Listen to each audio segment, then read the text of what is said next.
Wednesday, May 6, 2026. You are listening to the Daly Dose Sports Podcast, and I am your host, Clint Daly, coming to you from the Mile High City here in Denver, Colorado, and we are back for another week of talking sports with a dose of common sense. Hey, happy Wednesday to you. Hope your week is going well. You are now halfway to another weekend, which is always a good thing. I hope you, your family, your friends, everyone is staying strong and staying healthy right now. And hey, we have got a lot to get to today. Because those NBA playoffs, they're now down to just 8 teams remaining. And that first round, it was pretty wild.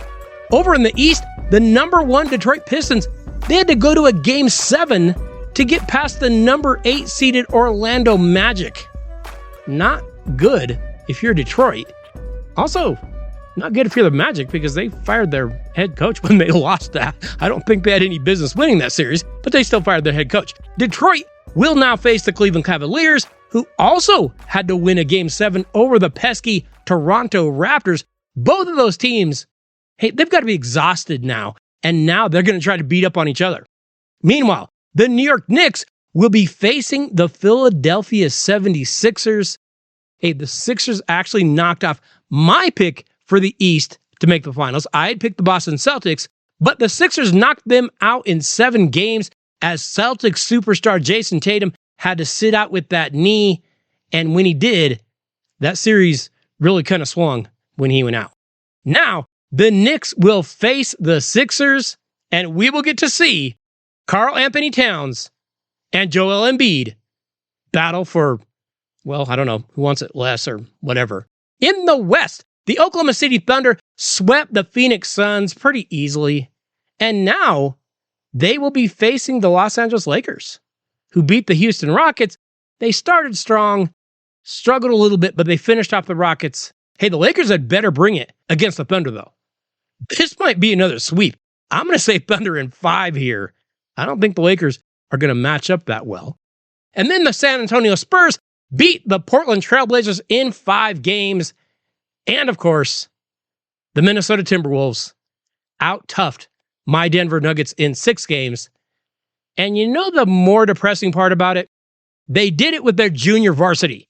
The Nuggets have a history of underachieving. If you want to go back and look it up, I've been watching this team since they were like in the ABA.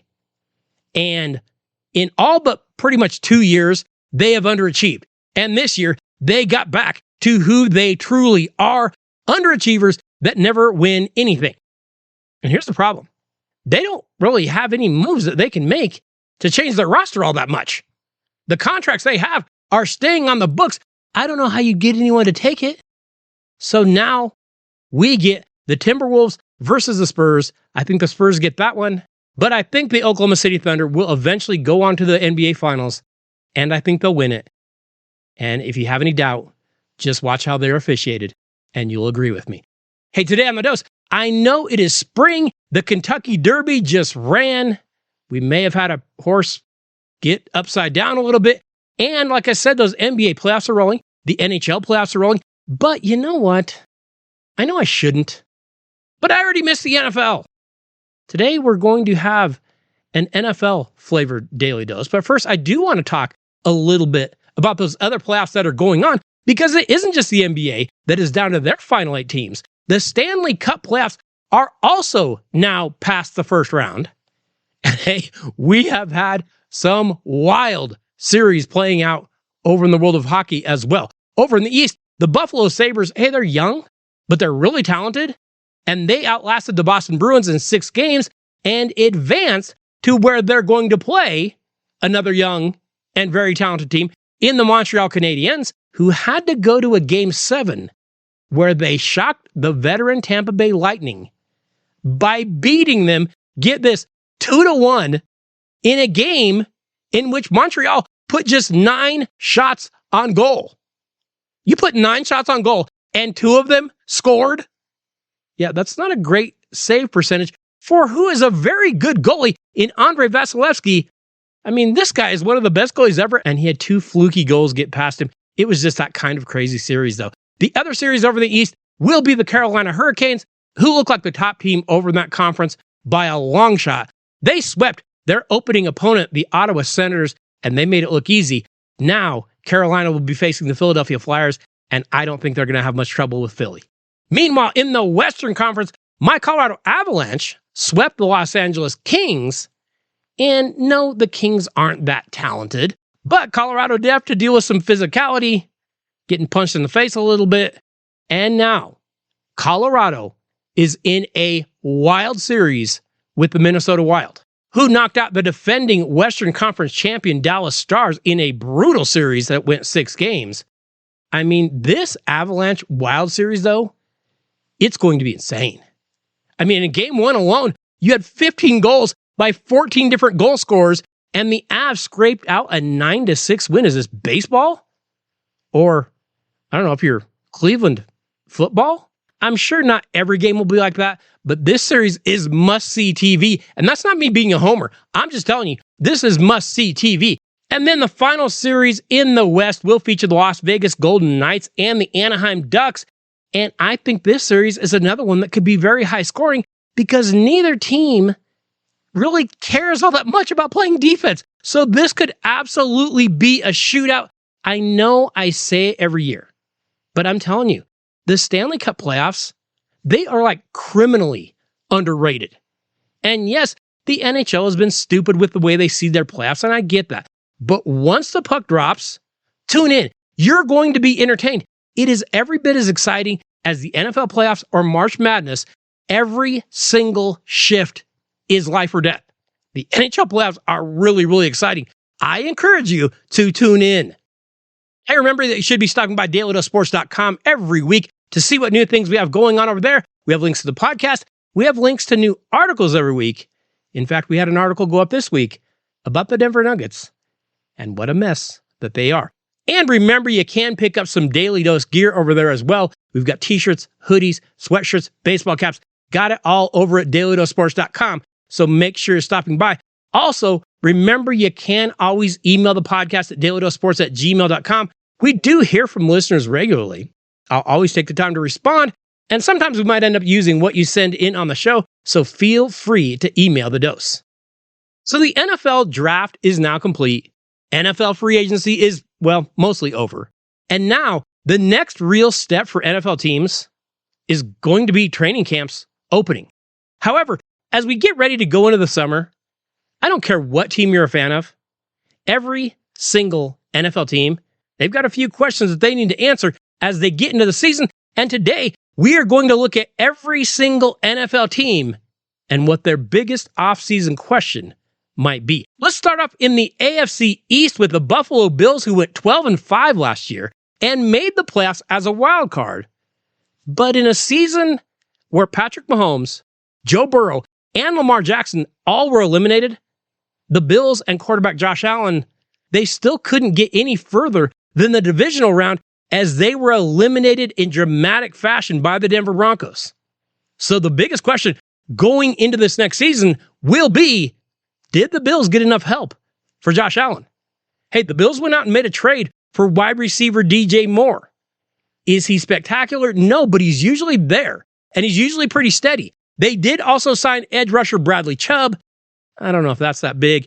And they picked up safety Chauncey Gardner-Johnson. That could be an upgrade in the secondary. But is it enough? Because I feel like that championship window is closing quickly in Buffalo.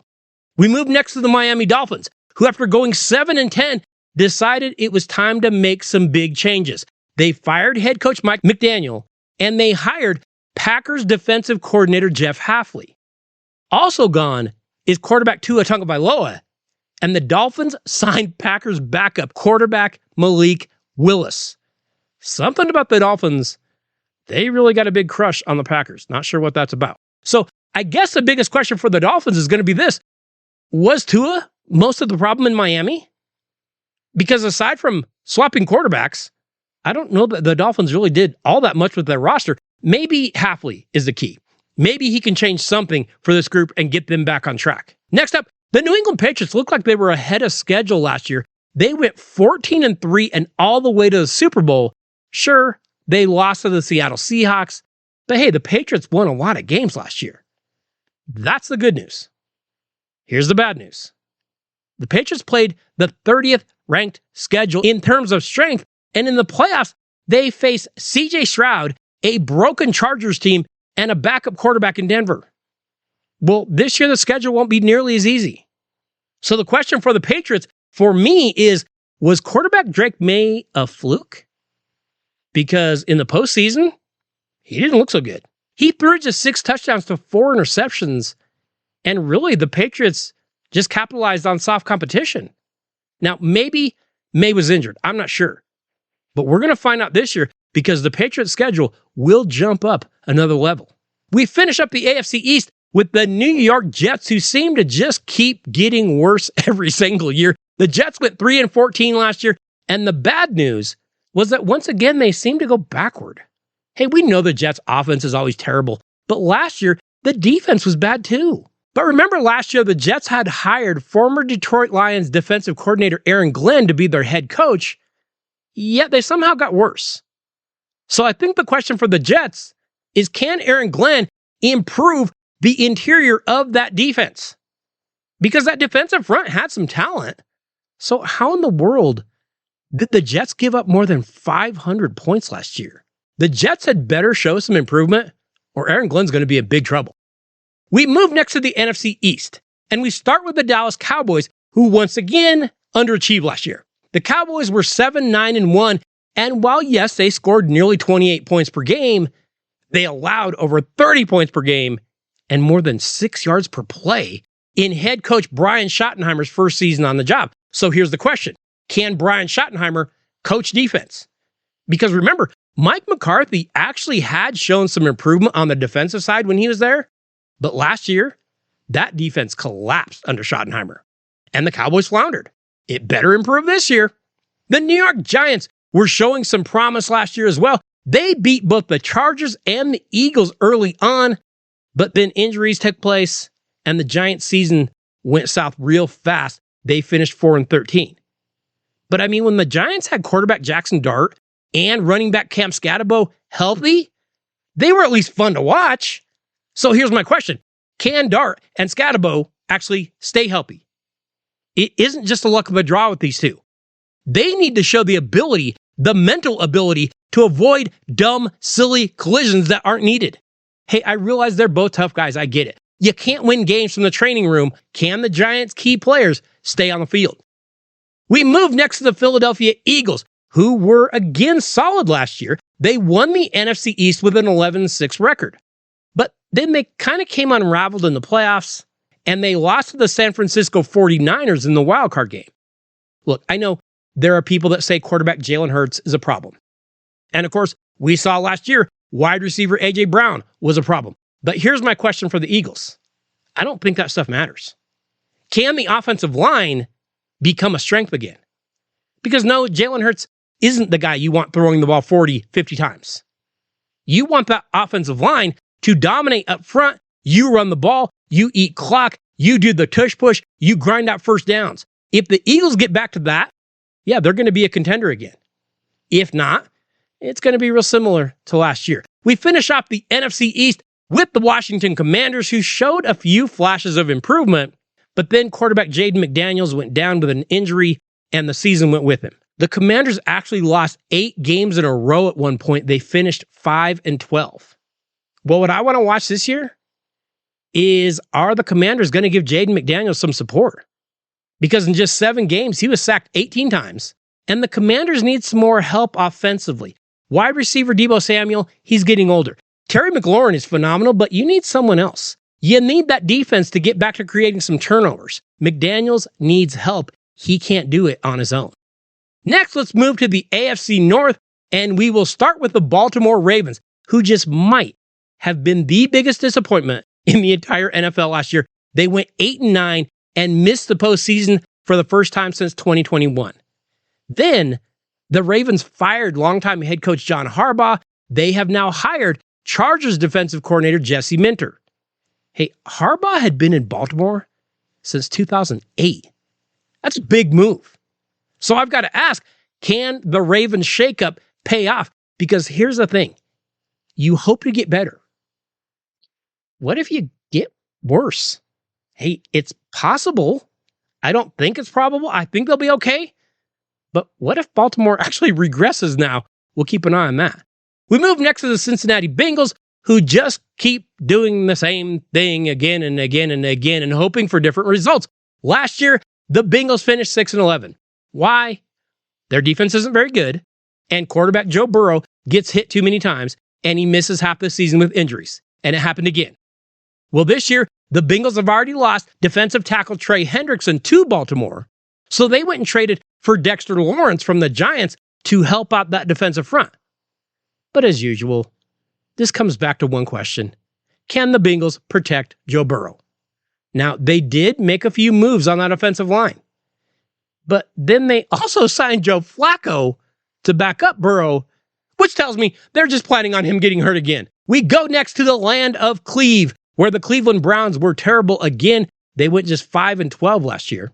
The defense was at least scrappy with Garrett Miles, but the Browns offense averaged just 16 points a game. Now, if the Browns did anything on offense, they could have won some games. So here's the question. Who's their quarterback? Shedeur Sanders started 8 games. Dylan Gabriel started 10 games. They were both awful. But the Browns are paying Deshaun Watson $44 million this coming season. Shouldn't he actually get in a game at some point? The Browns have got to find someone to take that quarterback job and actually do something with it. We finish up the AFC North with the Pittsburgh Steelers, who had another weird season. Yes, the Steelers went 10-7. They made the playoffs, but then they got throttled by the Houston Texans 30-6 when they got there. And then head coach Mike Tomlin resigned, and the Steelers went and hired former Dallas Cowboys coach, former Green Bay Packers coach, Mike McCarthy. Now, offensively, the Steelers rank near the bottom of most offensive categories. So here's my question. Are the Steelers really going to run this back with Aaron Rodgers again at quarterback? I mean, don't we already know how this ends up? That's not really your plan, right? You've got something else going, right? I hope so. Let's move to the NFC North, which actually did get back to being a pretty tough division last year, and the Chicago Bears won that division with an 11-6 record. Quarterback Caleb Williams, he kind of lived up to the hype. He put together a really impressive season. The Bears would eventually lose to the Rams in the postseason, but it wasn't because of the offense.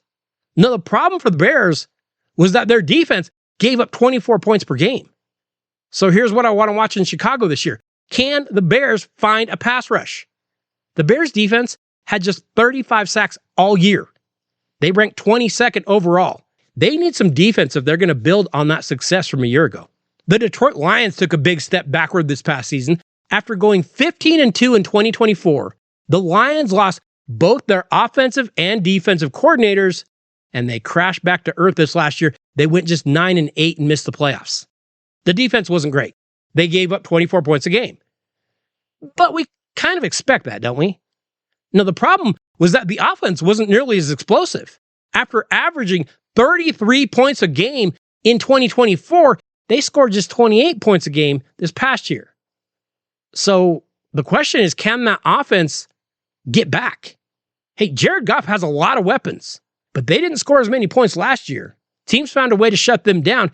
Can the Lions get back into contention? They're going to need their offense to step up. The Green Bay Packers were a very mixed bag this year. They went 9-7-1 and lost to the Bears in a crazy wild card game in the final minutes. But here is something to think about with Green Bay. They ranked 15th in offensive yardage. They ranked 17th in passing yards, 15th in rushing yards. Defensively, they ranked 12th in yards allowed, 11th in scoring allowed. Okay, so my question is, what do you do well? What is this team's strength? The Packers need an identity. I have no idea what it is. They're just kind of middle of the pack everywhere. We complete the NFC North with the Minnesota Vikings, who were hoping to contend for a postseason berth last year, only to see second-year quarterback J.J. McCarthy look like maybe the worst quarterback in the league. The Vikings struggled to a 9-8 record, and they missed the postseason. So in the offseason, they've gone out and signed, well, if not a full quarterback, like a half a quarterback in Kyler Murray. Man, that's just mean. And the Vikings do have some offensive weapons. So here's the question. Can Kyler Murray revive his career in Minnesota? Now, that might sound crazy, but I remember a guy named Sam Darnold, and he did exactly that in Minnesota We'll see if Kyler Murray can do the same.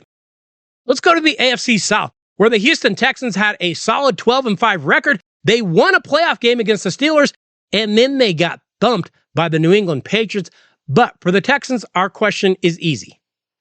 Is quarterback CJ Stroud okay? He threw 23 touchdowns as a rookie. Pretty impressive. 20 touchdowns in his second year. 19 touchdowns last year. And last year, he only got sacked 23 times. So then I start to worry, is Stroud gun shy? Because in his second season, he got sacked 52 times. So is CJ Stroud going to rebound? Is he okay? Or did the Texans break their franchise quarterback? Need to keep an eye on that. We go next to one of the oddest teams in the NFL with the Indianapolis Colts. Last season, the Colts started strong. They had a 7-1 record at the break. Quarterback Daniel Jones was playing well. Running back Jonathan Taylor was an MVP contender at the midway point. And then Daniel Jones got hurt. So the Colts tried to play Anthony Richardson. They tried to play Riley Leonard. They ended up bringing back 78-year-old Phillip Rivers to play. And the Colts closed the season by losing 8 of their final 9 games, including their final 7 games in a row. Now, we can just say, hey, Jones is back, all is fixed, it's all good again. But I gotta ask, does that kind of collapse from last year carry over at all into this year? Because the first time you fall behind, the doubts are going to creep back in. I want to see if the Colts are going to be able to overcome that. The Jacksonville Jaguars finally seemed to put some things together last year. Quarterback Trevor Lawrence was solid. The defense actually held its own. The Jags finished the season 13-4, but they were beaten in the wild card round of the playoffs by the Buffalo Bills. And in that playoff game, what was it that bit the Jags?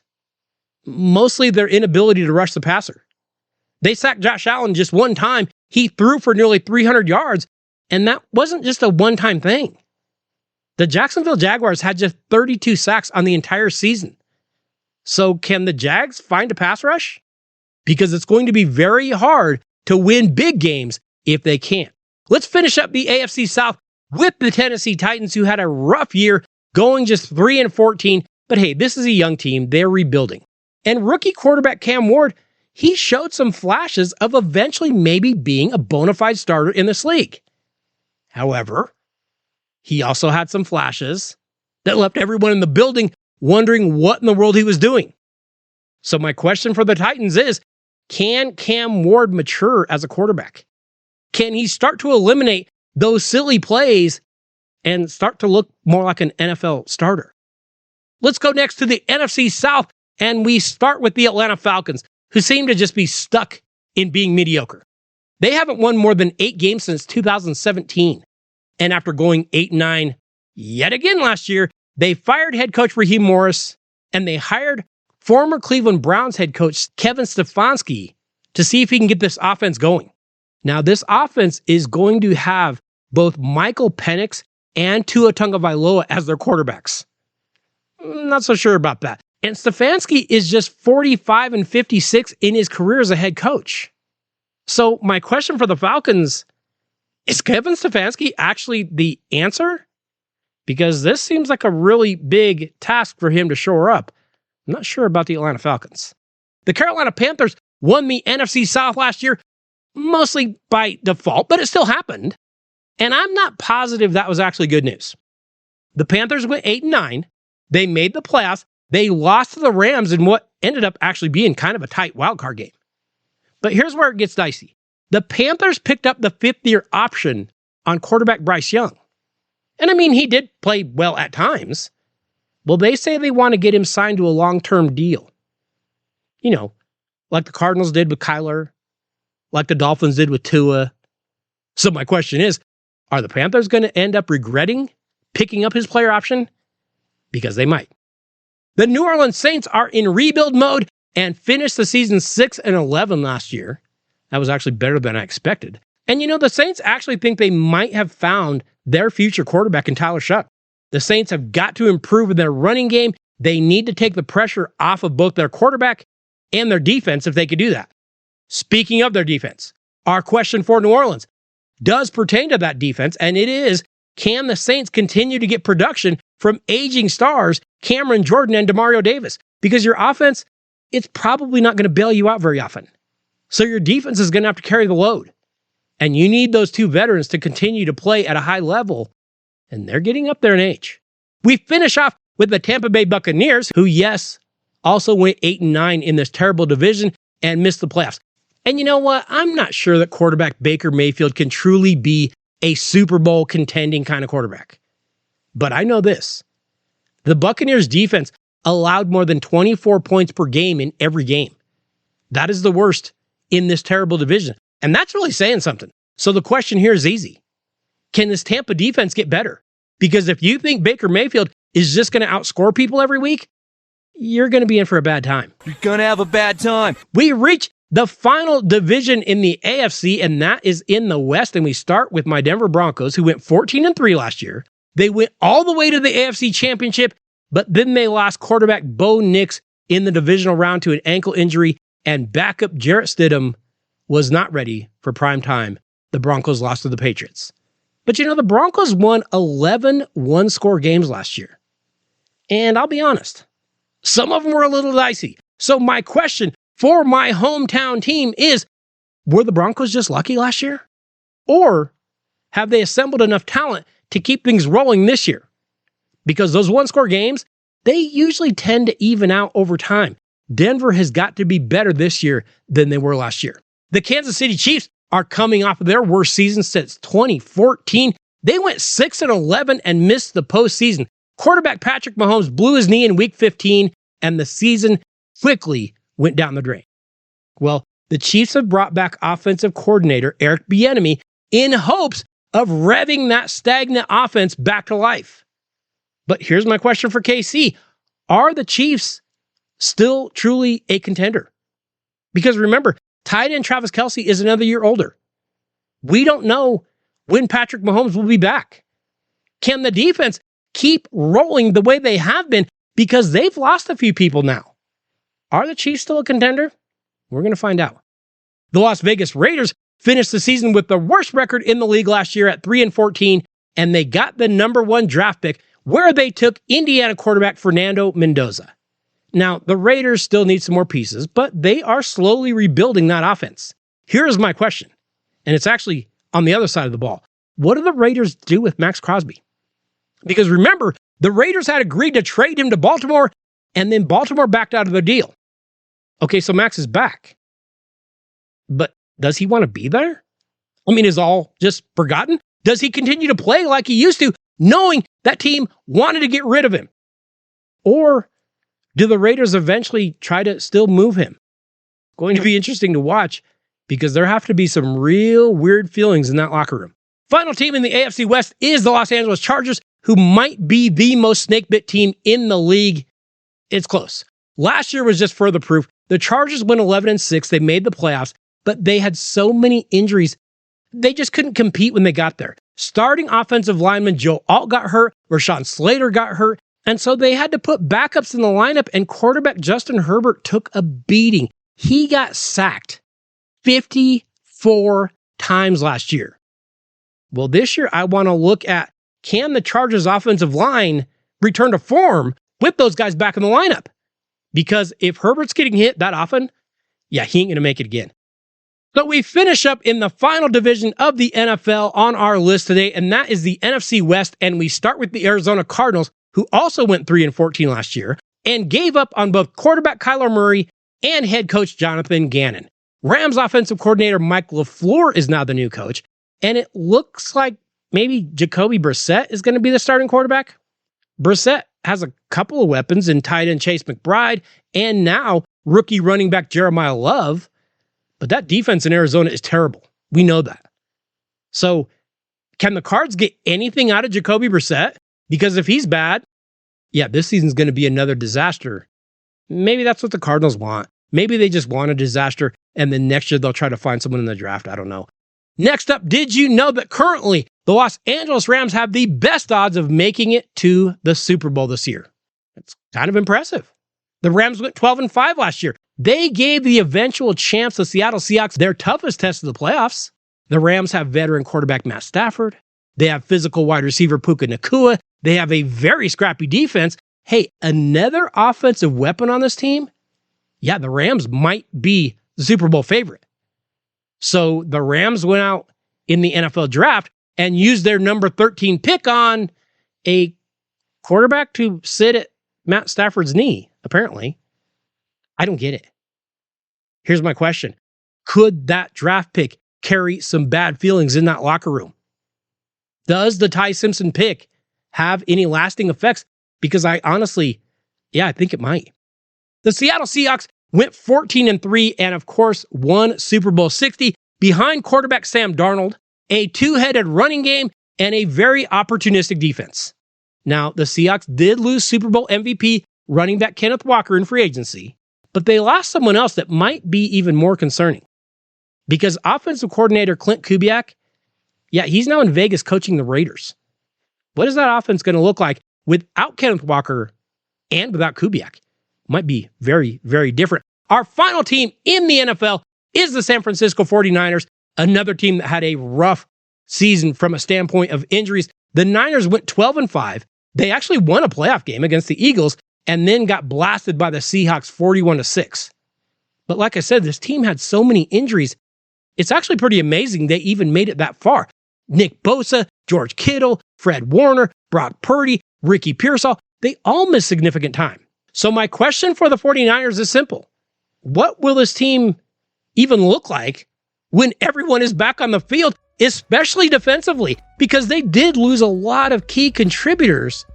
Not even sure what they would look like if they had everyone.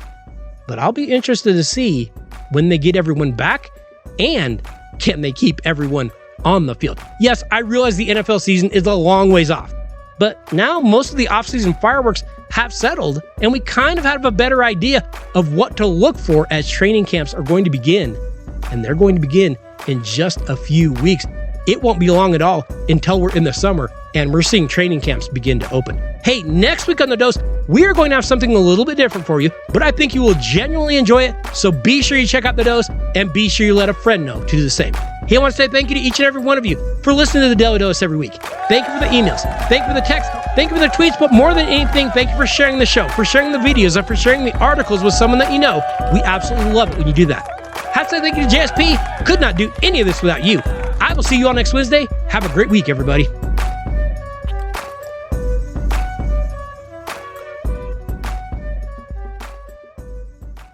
You're gonna have a bad time.